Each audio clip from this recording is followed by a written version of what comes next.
Hi, my name is Beth Zupec-Kania, and this is an introduction to KetoDietCalculator.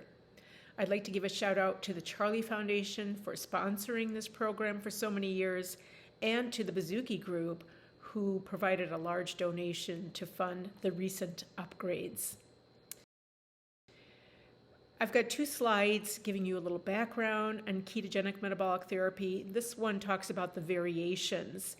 So the ketogenic diet was initially created in 1921 by Dr. Wilder at the Mayo Clinic. He described the diet in terms of ratios of fat to non-fat. 4:1 and 3:1 were the classic ketogenic ratios. Modern use has also introduced lower ratios like 2:1 and 1:1, which you're going to hear me talk about in a few minutes. The MCT oil diet is about a 1:1 ratio designed in the 1970s by Peter Huttenlocher at the University of Chicago. And this was a diet that was lower in fat than the classic, but using MCT oil, which hopefully you've learned about before. So these two diets are what we consider the classic ketogenic diets that have been used for many years, and they use a scale for precision calculations. We refer to these as precision keto. The two diets on the right are the hybrid diets that have become more popular, particularly with adults, because they're more flexible, they don't require a scale, they're a little bit lower in fat, and they can be very effective. So I have patients that start off on these hybrid diets, but then transition to a precision diet if higher ketosis is desired. And then I have patients who start out on the precision diets and transition over to the hybrid diets after they've been on keto for a while. So there's a lot of variations in how we use these diets, and you're going to find that you need to be able to modify therapy to get good compliance and ultimately great outcomes for your patients. As the application of KMT expands from epilepsy to endocrine disorders, psychiatric disorders, many other neurological disorders, and just becoming more of a mainstream type diet. It is definitely the most studied diet therapy, but we have all of these variations. So there's differences in the degree of ketosis and also the ability to manage them. These are the 4 steps that Denise Potter and myself have outlined when we're training professionals. We have ketogenic therapeutic mastery courses that are online. They're virtual. I hope you check them out.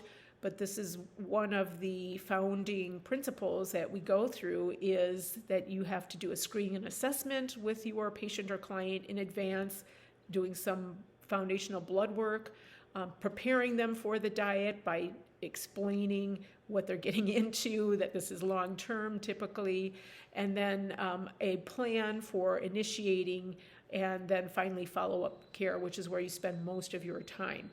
So people can be on a ketogenic metabolic therapy for weeks and months and years, even their lifetime. I've worked with children who were very small when I started them, and now they're well into their 30s, and they'll be on keto for the rest of their life. So for one, now you know how long I've been doing this, but it can be a sustainable therapy. It just has to be well supplemented, and people need to be hydrated, and they can do just great. So taking you now to KetoDietCalculator, this is the page that you come to, KetoDietCalculator.org, and then you log in, and I'll step back and say, once you've registered, you get an email with your username and password, and we recommend that you go into the program and change those to something else for security. But then you can log in. Here's your username. This is where your password goes. You log in, and then you can add a client into your program. So it's a database, so you can add unlimited clients. So I'm starting you off with, we're adding a patient by the name of Bob Smith. We need some basic information which are used in the calculations, including the date of birth, male or female, start date, and And then there's this field that asks if they're active or not. They're active if they're on the diet. Once they're off the diet, you can switch it to inactive, which just moves them off into a list that's sort of hidden. So you don't always see those names, but you can go back to them at any time and reactivate them. For example, if they come back to you and say, I did really well on the diet, I want to go back on. So also you may add their email address, and this is helpful when you want to email meal plans, snacks, recipes, etc. And so then once you save this, their name shows up at the top of your menu list so that everything that you are working on in relation to them is linked. So we're going to go through these features in just a moment. This is part of that same page. I couldn't show it to you all in one screen, but this is where you can also provide a username and password for your client to get in to see just their diet. They won't see anybody else's. It's completely secure. There's no crossover. They're just going to be able to see their diet, and you'll see that in a moment here. Once you complete the demographics, you get to this next page, which is diet calculations. And so this is setting up their macronutrients. So you need their desirable weight, which is ideal weight for their height or their length. And it pops in a recommended calorie range, and you can use that as a guide, or you can select something lower or something higher. And this is just for the diet, not snack. That's additional, separate calculation. Just as the core diet, their meals, or their formula if they are enterally fed. And then once you select a calorie level for their daily diet, then your next option is to pick a ratio from this drop-down menu. And the drop-down has ratios from 1-to-1 up to 5-to-1, right? 5-to-1 is like something you would use for somebody who has an enteral feeding tube. It's almost not palatable because it's mostly fat. And then the diet type, oral or enteral, you can do either. And then dividing it into number of meals per day, it defaults to 3. I have adults who eat 2 meals a day. I have children that eat 4 meals a day. So that's very specific to the individual. And then once you enter that, this macronutrient field pops up with the fat, protein, and carbohydrate per day. And then it divides it by the number of meals. So it gives you the per meal feeding, which we are going to then use to create meals. So there's 2 fields here that are white. One is the protein and one is the carbs. So that allows you to go in and adjust those. So if you increase the protein by 10 grams, for example, it would automatically subtract that from the carb, because it's the carb and protein combined that we are comparing to the fat in grams. And you can easily see that by this Pro plus carb row here that shows you together they are 146.115 grams, and that's exactly what the fat is. So that's what a 1-to-1 diet means. And I showed you that specifically because it's the easiest way to remember it. Now we do 2-to-1, 3-to-1, 4-to-1. We have all those options if you wanted to come back and change this. And every time you go up in that fat to non-fat ratio, you're increasing the fat content and reducing the protein and or the carb, okay? So that it's up to you to change those. So then once you've got this and saved it, it becomes imprinted in the program, and it becomes the directions for calculating meals. It also is allowing you to add any notes here, like food allergies or preferences, and then there's this history down here. So your client or patient can see this page, but they cannot change anything. That's locked. Only you can change this, okay? So the next step is to go and create meals, which is sort of the bread and butter of the program, right? We're really trying to create the diet here, which are meals for most people. And some people have meals with food, and some people have meals with formulas, and some do both. So you can choose the radio dial at the top that you want to select from. I am displaying the meals, and I picked this blender meal, which is essentially smoothie with raspberries. So I'm going to show you that after we save this, it shows up in my client list as the first meal. So they're numbered, and then you can click on it to open it, and it opens up with all of the food items. So it's a template that has been established for this meal, which is why we call it standard. And then the gram weights that the calculator has figured out in order to try and meet the macronutrient goals. So at the bottom here, we have the actual values of macros and then the goal values that we had set up just a few slides ago, right? So they're pretty close. We are trying to achieve a 1-to-1 ratio. And if we're happy with this, we can verify it. And so the goal here, I shouldn't have jumped to putting the arrow up so quickly because I wanted to explain that this suggested accuracy at the bottom here is to be within 4 calories of the goal and on or slightly over the ratio. So we are within 2 calories and we're slightly over the ratio. So I'm happy with this. I'm not going to change it. I'm going to verify it. But really what the family needs to do or the client needs to do is come in and make this and see if they like it, and maybe they want to make a copy of this meal and modify it and put different berries in there or more of something, less of something else.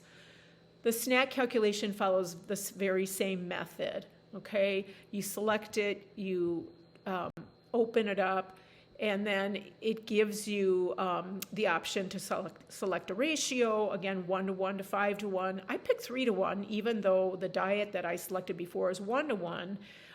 Snacks can be helpful in stimulating ketosis because you can make them high-fat snacks, much higher than a 1-to-1 would have been. So you just pick the ratio and the calories, and once you save it, the calculations auto-calculate, right? So it gives you the macros, and you can go in and you can adjust it here if you want, less carb, more protein. The fat is fixed, or you can even manipulate the macros within the snack itself. So you've got the same option here to add keto snacks or add scratch snacks at the bottom here. And my arrows came up later. And then here we are, add keto snacks or scratch, and I'm going to pick avocado ice cream because that sounds delish, and it is. And now I'm opening that meal up because I've got it on my client list, and it shows me my snack is 50 grams of avocado ice cream. The actual calories are 96. That's within 4 calories of my goal, but the ratio is 5-to-1 and my goal is 3-to-1. So as an experienced keto dietitian, I would say, no worries. It's fine if the snack ratio is higher than the goal. Sometimes that's even helpful because we might get higher ketones having this higher ratio snack. We don't have to get it to 3-to-1. If it was a meal, that would be different, but this is like extra. This is only 100 calories. And then the directions, so this is a recipe that has been tested and tried, and it's actually really good. The recipe is for making a batch. So there will be many snacks that can be made from this recipe. In fact, I would suggest weighing out 50 grams and freezing them so that we have snacks to go, right? Putting them in little containers. 50 grams is not a lot. That's like, 2 ounces. So it's a very tiny amount, but it's mostly fat. Okay. Moving on, okay, this is micronutrients, the next feature on the list. And I encourage you to go in and just try this out. And I'm just going to try and say very little about it because you really have the ability to create a micronutrient profile for your client however you want. But the first option here is a template, sort of like the meals, something that I put together that makes sense. And the difference here is that these are based on the person's age. So we have different DRIs for each age group. So there's different supplements in different doses for each age group. So I've gone in and pre-programmed that, and you're selecting from that list. That's one option, and that's the one I'm going to demonstrate. The other one is just go to the supplement list and pick whatever you want, and then adjust and modify it for your individual.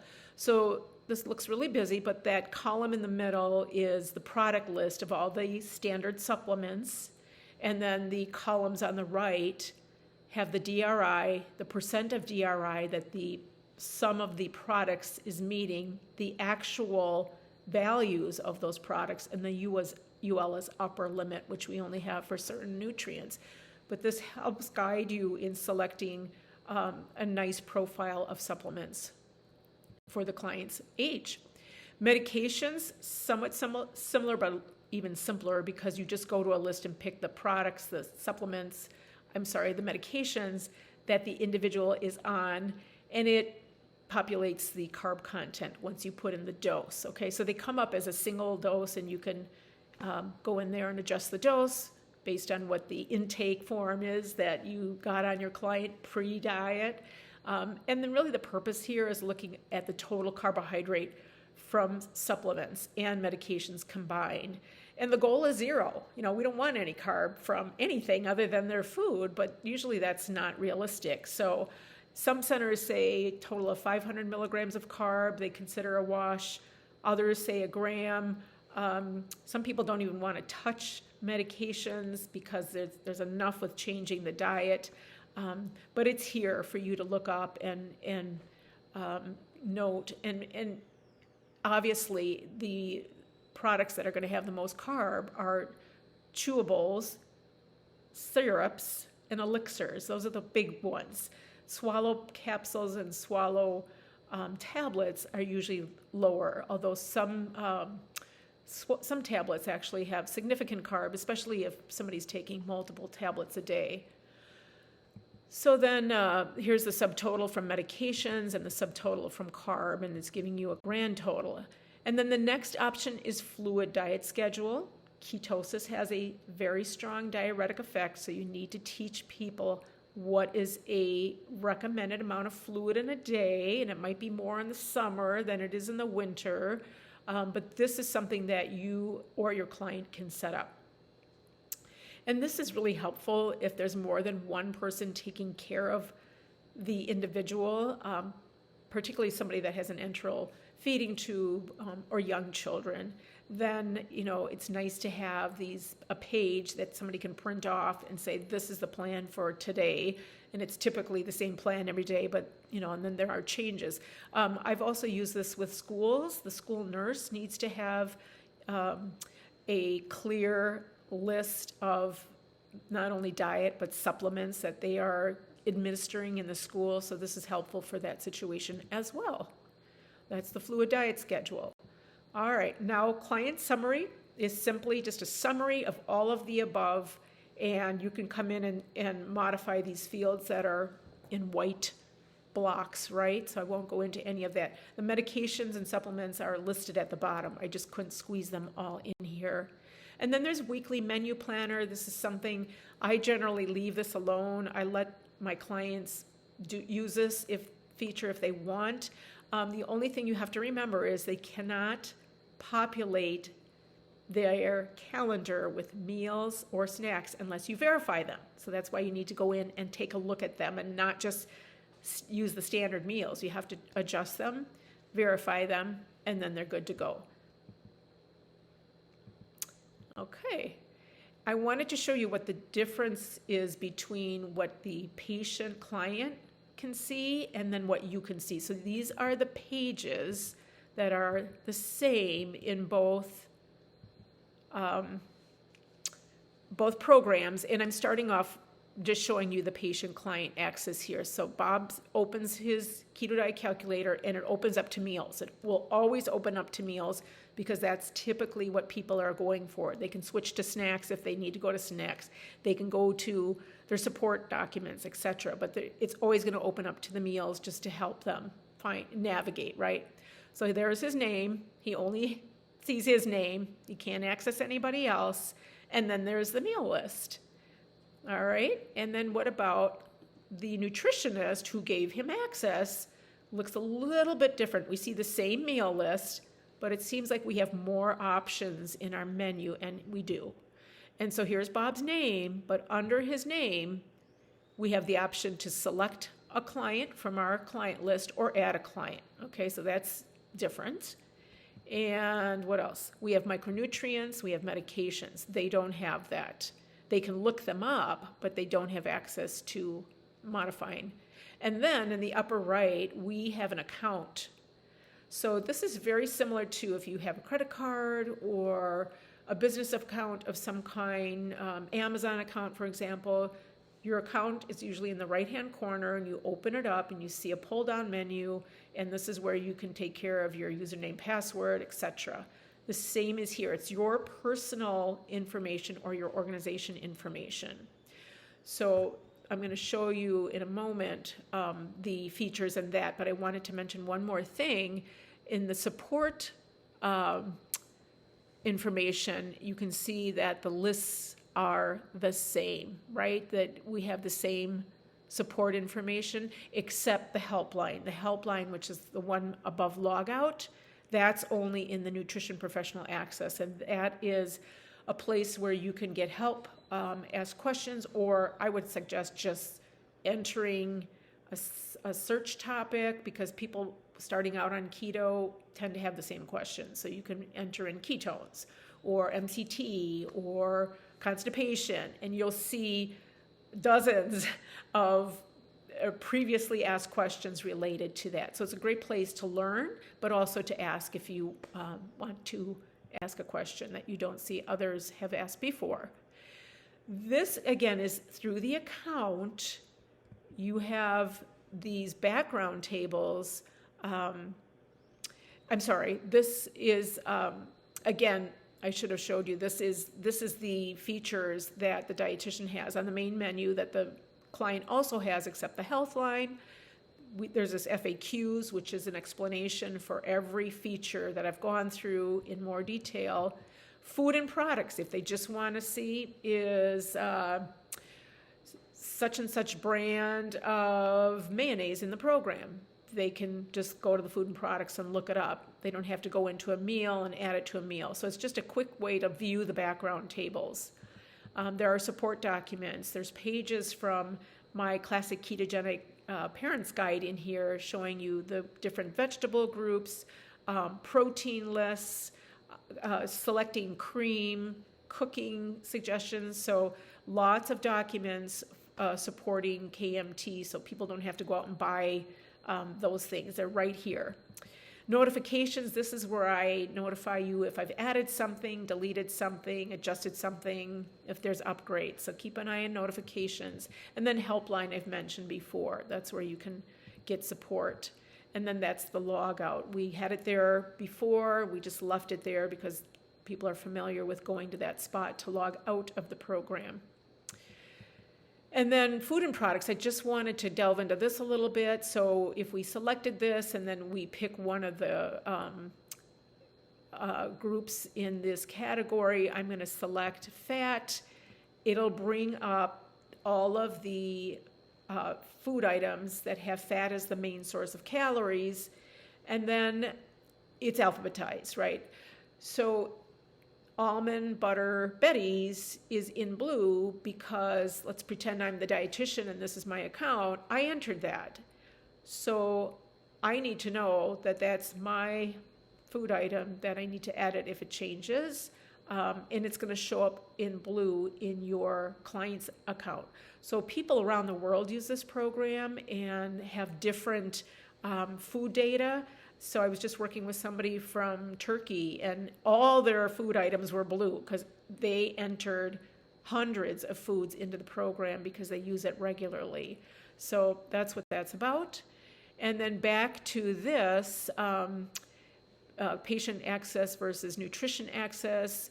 Again, the Nutrition Professional Access is the one with the account in the upper right corner. You don't see that in the patient access. They can just log out. They don't have any access to entering foods or anything else.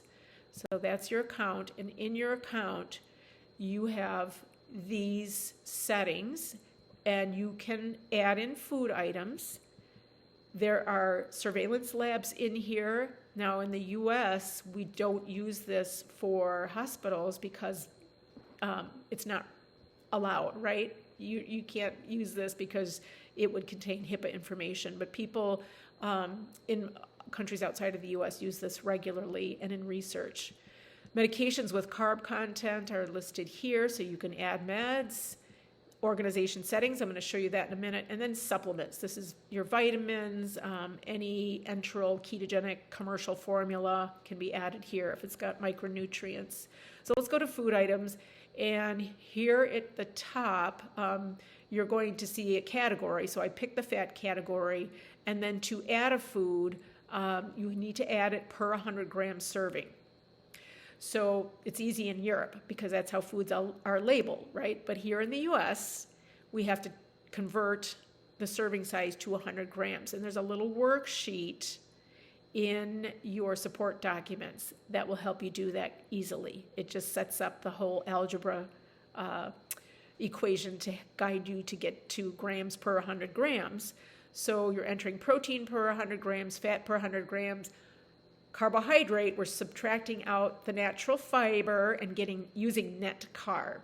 And so you just enter the macros and the calories are going to calculate, right, without the fiber calories because we're not counting those. All right, and once you save those, they populate this item into the food list. And again, this is the almond butter that I just showed you. It pops into the list in alphabetical order. All right, so back to the settings. I want to show you a little bit more on organization settings. This is where you can upload a logo for your facility, and that makes all of the printouts, whether they're emailed or printed, look really professional. And the organizational name, you might need to update yours. And this is where you can change the minutes of activity before you auto log out. This is important if you're in a busy office. You should leave your program open. And then days between password change. This is also important in a hospital setting because hospitals now require this pretty much, right? And then logins. You can enter professional users. I've had people share the program, and I have a special video on that because if you share your program, you should give that partner of yours separate access, because the program will track your work from theirs if they have their own username and password. So you can enter that. It's going to ask you for to create a username and password, and then set them up as an admin, which means they have access to everything that I just showed you, or can only edit meals and snacks, or view only. If you only want them to view information but not change anything, you would give them that privilege. And then username, email address, and then save. So I've had hospitals with 10 dietitians, and each dietitian has separate access. I have had clinics with one dietitian and one manager who fills in, but also wants to audit, the work. So another typical access is a pharmacist access, who we don't want them to edit anything, they can just view the tables. So those are 3 examples of different access. Thank you. Please consider an annual donation to the Charlie Foundation to support upgrades, and that is the web address you would go to. I hope you love the program as much as I do.